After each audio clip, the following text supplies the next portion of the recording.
መስከረም 17 1909 ዓ.ም አቤቶ ልጅ ኢያሱ ከስልጣናቸው ተነስተው በመተካቸው ዘውዲቱ ሚኒሊክ ንግሥተ ነገሥት ተብለው የተሾሙበት ዕለት።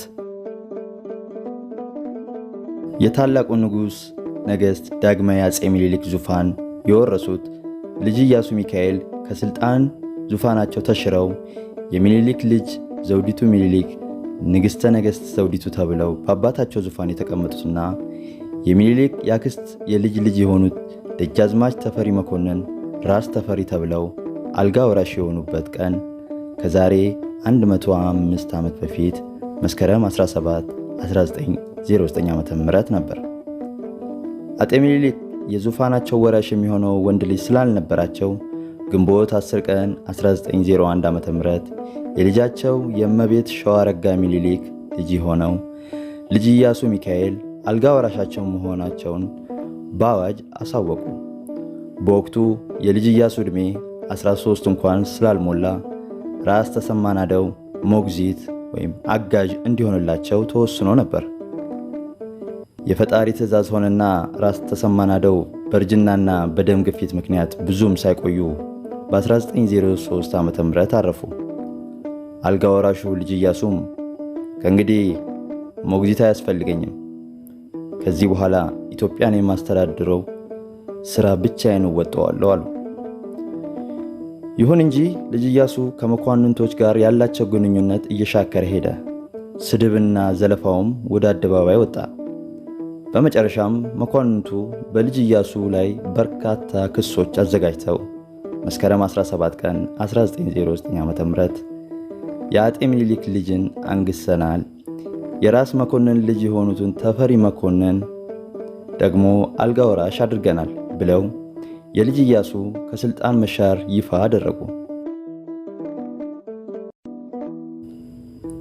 በወቅቱ የመስቀል ዕለት የሸዋ ሰው አዲስ አበባ ላይ አዲስ መንግሥት ሲያቋቁም አቤቱ ኢያሱ ሐረር ላይ ሆነው ስለ መስቀል በዓል የወታደር ሰልፍ ይመለከቱ ነበር።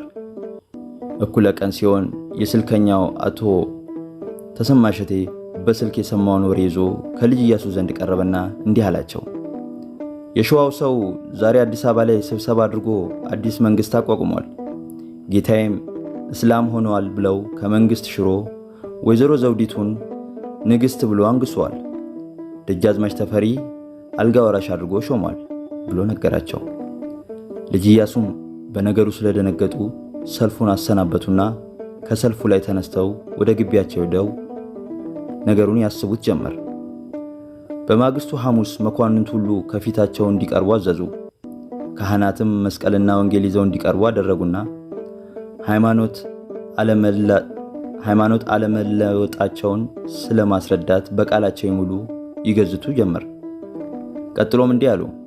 የሸዋው ሰው እኔን እስላም ሆነ ብለው አመካኝቶ ይህን አድማ አድርጎብኛል። እኔ እስላሞችን በማስጠጋቴና ወዳጄ በማድረጌ የኢትዮጵያ ወሰን ለማስከበር ግዛታቸውንም እስከ ባህር ለማድረስ እንዲረዱኝ አስቤ እንጂ ሃይማኖቱን ለውጬ እስላም አልሆንኩም ካሉ በኋላ በሉ እናንተም እንዳትከዱኝ ማሉልኝ ብለው መኳንንቶቹን ጠየቁ። በዚህን ጊዜ ደጃዝማች ባልቻ ተነሱና ጌታዬ ሃይማኖት ለወጡ የተባሉት እርስዎ ነዎትና አለመለወጦን እንድንረዳ መጀመሪያ እርስዎ ይማሉልን አሏቸው። አቤቶም ወደ ቀሳውስቱ ቀርበው በመስቀልና በወንጌል ማሉ። መኳንንቱም የክርስቲያን ሃይማኖት የለወጡ መስሎ ካልለወጡስ እኛስ አንከዳቸውም እያሉ ተናገሩ። ቀጥሎም እያንዳንዱ ሰው እየቀረበ ጌታዬን አልከዳም፣ እንደ ወንጌሉ ይደምስሰኝ፣ እንደ መስቀሉ ይበሳሳኝ እያሉ እየማሉ አለፉ።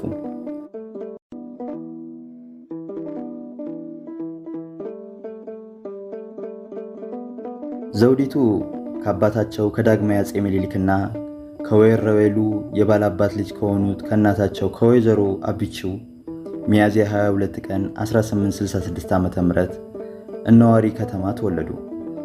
ዳግማዊ አፄ ሚኒሊክ ቀደም ሲሉ ወይዘሮ ሸዋረጋንና ልጅ አስፋውን ወልደው ነበር። ነገር ግን ልጅ አስፋውን ገና በልጅነቱ ስለሞተ በኋላ ላይ ወይዘሮ ሸዋረጋም የልጅ ኢያሱ እናት በሞት ስለተለዩ በሕይወቱ የቀሩት ብቸኛ ልጃቸው ዘውዲቱ ነበረች። ዘውዲቱ ገና ልጅ እያሉ እናታቸውና አባታቸው ስለተፋቱ ያደጉት በአባታቸው ቤት ሲሆን ሚኒሊክ ከእቴጌ ጣይቱ ጋር ከተጋቡ በኋላ ዘውዲቱና እቴጌ ጣይቱ ተግባብተውና ተስማምተው ስለኖሩ ሚኒሊክም ዘውዲቱን የበለጠ እያቀረባቸውና እየወደዷቸው መጡ። ሚኒሊክ የአፄ ዮሐንስ ንጉሠ ነገሥት ከተቀበሉ በኋላ ከአፄ ዮሐንስ ጋር የነበራቸው ፖለቲካዊ ግንኙነት ለማጠናከር በማሰብ የ10 ዓመት ልጅ የሆኑትን ዘውዲቱን ለአፄ ዮሐንስ ልጅ ለራስ አርያ ሥላሴ ዮሐንስ ዳሩላቸው። ከ2 ዓመት በኋላም ራስ አርያ ሥላሴ ሲሞቱ ዘውዲቱ ከመቀሌ ወደ አባታቸው ጋር ተመለሱ። በሚኒሊክና በአፄ ዮሐንስ መካከል መቃቃርና ግጭት ቢኖርም ዘውዲቱ በትዕግስትና በዘዴ ሁለቱንም ወገን ሳያቀያይሙ በማቻቻል ስለያዟቸው ዘውዲቱ ወደ አባታቸው ወደ ሸዋ ሲመለሱ አፄ ዮሐንስ ለዘውዲቱ በነበራቸው ፍቅር የተነሳ በርካታ ቁጥር ያላቸው ምርጥ የሆኑ ከብቶችን አስይዘው ልከዋቸዋል። ከዳግማዊ ሚኒሊክ መታመን በኋላ እቴጌ ጣይቱ የነበራቸው የፖለቲካና የስልጣን መንገድ ለማቻቻል በማሰብ ይመስል ዘውዲቱ ንግሥተ ነገሥታት ከመባላቸው ከ6 ዓመት አስቀድመው የወንድማቸውን የራስ ወሌ ብጡል ልጅ ለሆኑት ለንጉሳውያኑ ቤተሰብና የጦር አዛዥ ለጉግሳ ወሌ ዳሩላቸው።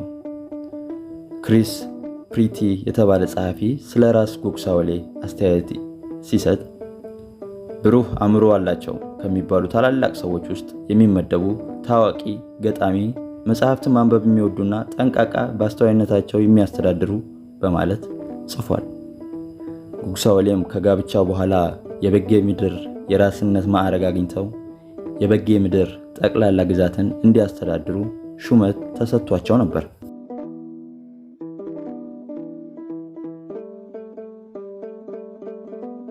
ዳግማዊ አፄ ሚኒሊክ በ1900 ዓ.ም በመጨረሻው ላይ ታመው በነበረበት ወቅት ወይዘሮ ዘውዲቱ ንግሥት ከመሆናቸው በፊት ከእቴጌ ጣይቱ ጋር ሆነው አባታቸውን በማስታመም ላይ ነበሩ።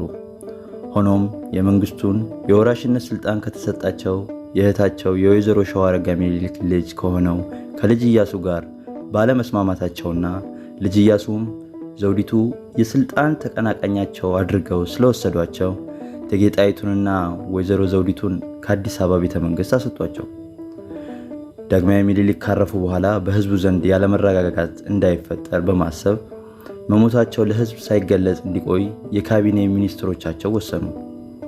በዚህ ምክንያት ዳግማዊ ሚኒሊክ አልጋቸው እንዲወርስ የተናዘዙላቸው ልጅ ኢያሱም የተላለፈላቸውን ውሳኔ ችላ በማለት በራሳቸው መንገድ መጓዛቸውን የሚያሳዩ ያልተረጋጋ ባህሪ እና ወደ እስልምና ሃይማኖት ያደላሉ ተብለው ይታለሙ ስለነበር በመኳንንቱና በመሳፍንቱ ዘንድ ተግባራቸው ሁሉ አልተወደደላቸውም። ከጥቂት አስቸጋሪ ዓመታት በኋላ የመንግስት ምክር ቤቱ የኢትዮጵያ ኦርቶዶክስ ተዋሕዶ ቤተክርስቲያንና ህዝቡም ተሰብስቦ የዳግማዊ ሚኒሊክ የልጅ ልጅ የሆኑትን ልጅ ኢያሱን ከመንግስት ስልጣናቸው ሽሮ ካሰናበታቸው በኋላ ወይዘሮ ዘውዲቱ በግዞት ከነበሩበት ቦታ ወደ አዲስ አበባ ተጠሩ። ከዚህም በኋላ ወይዘሮ ዘውዲቱ ንግሥተ ነገሥት ዘውዲቱ ተብለው በተወለዱ በ40 ዓመታቸው መስከረም 17 ቀን 1909 ዓ.ም የአባታቸውን ዙፋን እንዲወርሱ ተደረገ። በኋላ ላይ የካቲት 4 ቀን 1909 ዓ.ም አራዳ በሚገኘው በቅዱስ ጊዮርጊስ ቤተክርስቲያን በሊቀ ጳጳስ በአቡነ ማቴዎስ እጅ ቅብአ መንግስት ተቀብተው ዘውድ ጫኑ። በዛው ዕለትም ልዑል ራስ ተፈሪ ታላቁን የሰለሞን ኒሻን ተሸልመው ጸሎት ከተደረገላቸው በኋላ ለአልጋ ወራሽነትና ለእንደራሴነት የሚገባውን ክብር በ24 ዓመታቸው ተቀብለው በ19ኛውና በ20ኛው ክፍለ ዘመን በዓለም ዕውቅና ከተሰጣቸው ሀገሮች መካከል ኢትዮጵያ አንዷ ስትሆን ንግሥተ ነገሥት ዘውዲቱ ይህንን ከፍተኛ የሀገር መሪነት ስልጣን መጨበጣቸው በአፍሪካ የሥርዓተ መንግስት የመሪነት ታሪክ ብቸኛዋ ሴት ያደርጋቸዋል።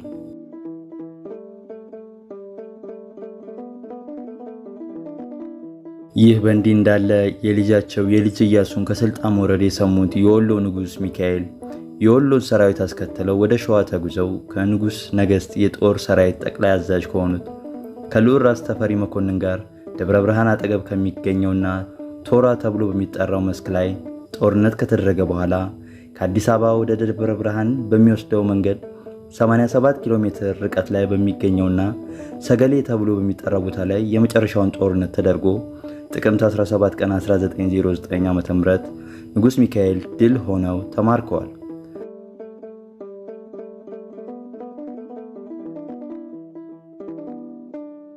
ዘውዲቱ በንግስናቸው ዘመን ያከናወኗቸው አበይት ተግባራት።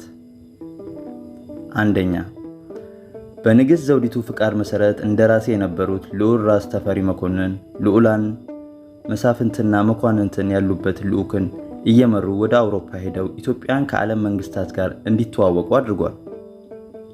የኢትዮጵያ የዓለም መንግስታት ማህበር ሊግ ኦፍ ኔሽን አባል የሆነችው በንግሥት ዘውዲቱ ዘመን ነበር። ከግብፅ አሌክዛንድሪያ ተሹመው ይላኩ የነበሩት የጳጳስ ማዕረግ የቀረው አቡነ ዮሐንስ የተባሉ ጳጳስ ከአሌክዛንድሪያ ኢትዮጵያ ድረስ እንዲመጡ ተደርጎ በአገሪቱ በኢትዮጵያ ተወላጅ በሆነው ጳጳስ ለመጀመሪያ ጊዜ አዲስ አበባ ላይ ሾመውና ባርከው እንዲተካ የተደረገው በእሳቸው ዘመነ መንግስት ነበር። የንግሥት ዘውዲቱ የገንዘብ ሚኒስተር ገንዘቡ በንግሥቲቱ ስም እንዲታተም ሲጠይቋቸው ንግሥት ዘውዲቱ ይህን ምላሽ ሰጥተዋል። እኔን የኢትዮጵያ ሕዝብ መርጦ ያነገሰኝ ምንም የዋልኩለት ውለታ ኖሮ ሳይሆን የአባቴን ውለታ አስቦ ስለሆነ የአባቴ ስም ተሰርዞ በእኔ ስም እንዲተካ አልፈቅድምና የታተመው ገንዘብ እንደነበር ይቀጥል በማለት መልሰውላቸዋል። ንግሥት ዘውዲቱ በአሁኑ ወቅት በአገልግሎት ላይ የሚገኘው ንግሥተ ነገሥት ዘውዲቱ ሆስፒታል ለሴቶች ማዋለጃ እንዲሆን የተሰራው በንግሥት ዘውዲቱ ዘመን ነበር። አባታቸው ዳግማዊ ምኒልክ ከሞቱ በኋላ አጽማቸው በአንድ ትንሽ የጸሎት ቤት ውስጥ አርፎ ቆይቶ ስለነበር ንግሥት ዘውዲቱ አሁን የዳግማዊ ምኒልክ መታሰቢያ ቤት ተብሎ የተሰየመው የበዓታ ገዳም በ1910 ዓ.ም ተመስርቶ ከ10 ዓመት በኋላ ሙሉ መተዳደሪያ ተሰጥቶት እንዲጠናቀቅ አድርገዋል።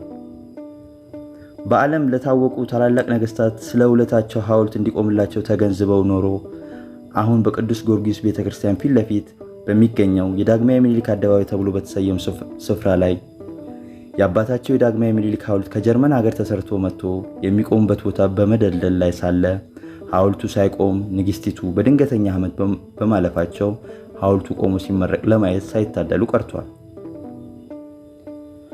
በኢየሩሳሌም እስከ ዛሬ ድረስ የኢትዮጵያ ቤት ተብሎ የሚጠራውን ከ90 በላይ ክፍል ያለውን ትልቁን ፎቅ ቤት አሰርተዋል።